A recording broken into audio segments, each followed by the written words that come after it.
I usually like to summarize what each service project's done, but tonight I think I'd rather ask this gentleman to summarize this. This is Scott Griffin.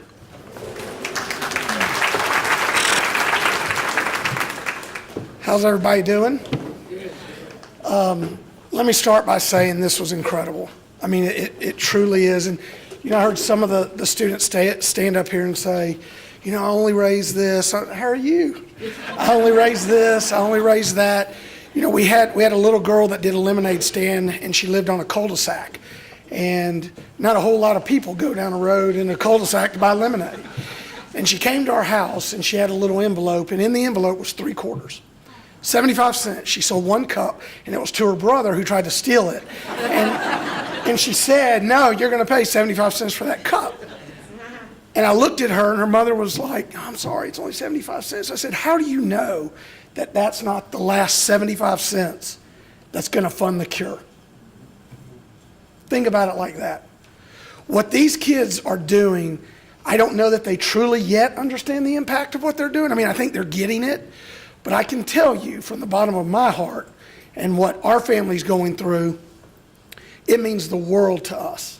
And what this program has done for my family and for all the other organizations that have been represented here is pretty remarkable. And I think that the kids are going to be better for this. And, you know, I'm particularly proud of our group just because they stayed in constant contact with us. They invited us to all the different fundraisers. And I've got 4 kids, I'm just going to tell you, we're running. And so we tried to make every one that we could. And, you know, they were out there in the cold weather, you know, battling this for us and trying to raise money for Gabe and the Hope for Gabe Foundation. And in the research world, there's been a lot of things that have happened for Duchenne. And I have a hoarse voice anyway, but it's particularly bad today, so forgive me. But, you know, we're getting there. We really are, and we're close. And it's things like this today that are helping us. And through our foundation, we've been able to fund different research efforts, some gene therapy at Children's of Ohio. We were able to fund some other research down in Corpus Christi, Texas. And so, you know, to fund these things, you got to have money. Unfortunately, you just do. And we also believe that nobody is going to give 1 dime for a disease that they know nothing about. So for us, our philosophy with the Hope for Gabe Foundation is you got to raise awareness before people are going to contribute, because nobody's really going to give anything to something they don't know anything about. That's what these kids did today. Not only through this program, not only did they raise a significant amount of money, but the awareness is unbelievable. You know, standing out there in drive-through lines, holding signs and everything. You know, it amazes me how many people that probably left there and went and Googled Hope for Gabe. And I would ask anybody in here to see, and I'm an emotional guy, so I'm not going to go there, try not to, but to see the impact that Gabe has had in the community of Duchenne and in the rare disease space. Just go to Google and Google Gabe Griffin, Duchenne, Birmingham, Alabama, and watch the number of pages and pages and pages that pop up from things that little boy has done internationally. He's my hero. And these guys, I'm telling you, y'all have got incredible hearts, and you're going to be running Shelby County one day. So, thank you.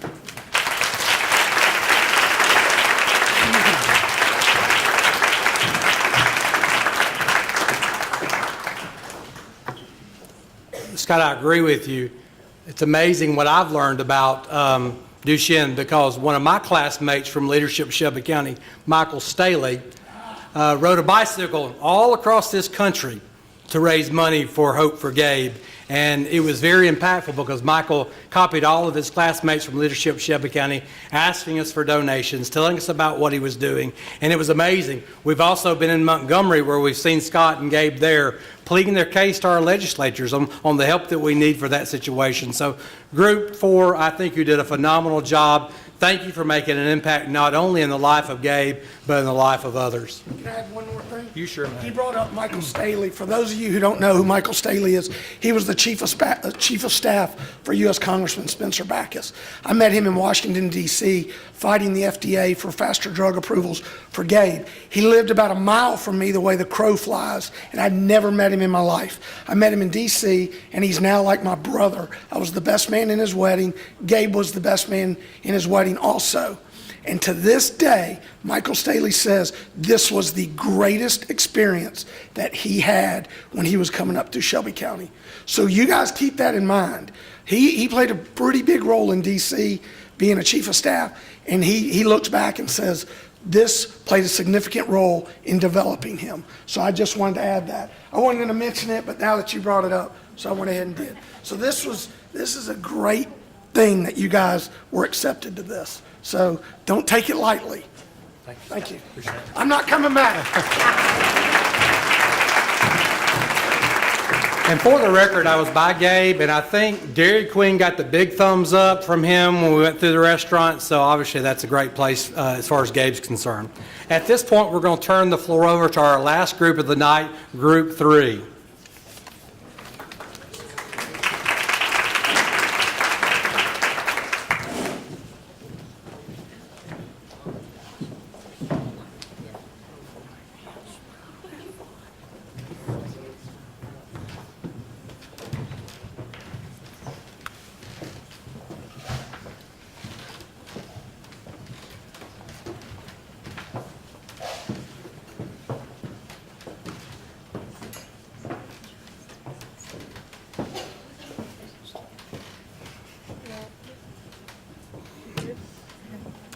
Hello everyone, my name is McKinley Morse and I attend Shelby County.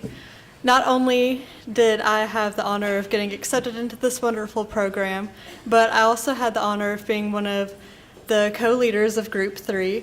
And before we dive in, I'll let the rest of my wonderful group introduce themselves. My name is Will Morris. I also go to Shelby County, and I was also a co-leader of this group.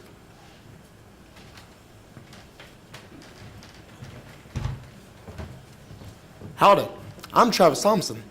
I go to Oak Mountain.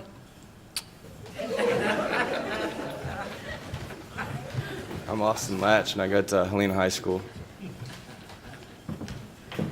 I'm Katie Scott Troy, and I go to Clear High School. I'm Anna Blankenship, and I go to Evangel Classical Christian School.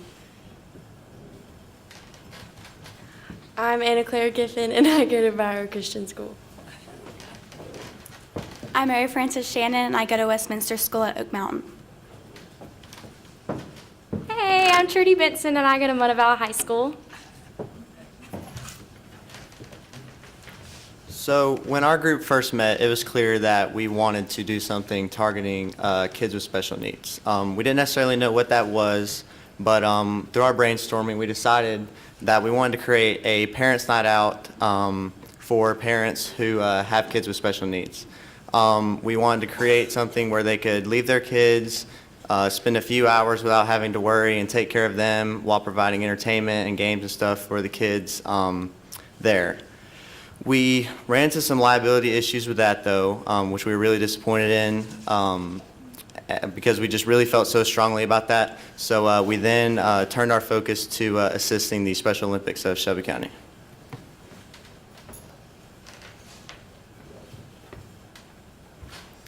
So we did Special Olympics at Clear High School on March 22nd, and we did a Kona ice truck where each participant in the Special Olympics was able to get a free Kona ice.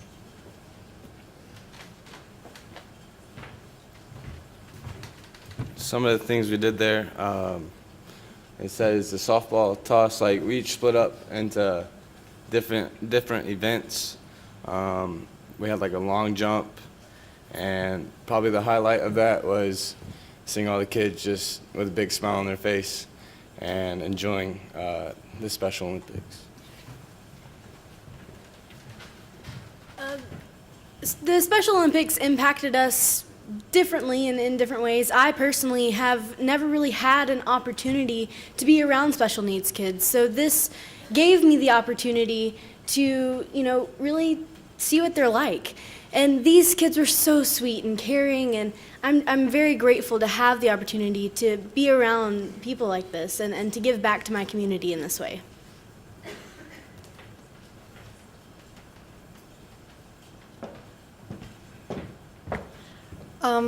I would like to say that the Special Olympics was something really inspiring to me because despite the fact that I go to a wonderful high school with a wonderful principal who makes sure that our special needs students are highlighted and very, very loved on, but I don't get to interact with them very much on a daily basis, but thankfully I got to spend an entire day with these lovely children, and their integrity really taught me something because despite what my adversities are, and I think we all have different ones, these children really showed me that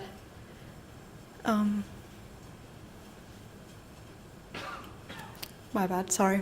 Brain fart. I had this all planned out in my head, and now that I'm in front of one of my challenges, I'm about to overcome it. Yeah, they really overcame their adversities in an inspiring way because despite their physical adversities, they had a mental integrity that really showed through, and I think we could all learn from and apply to our daily lives.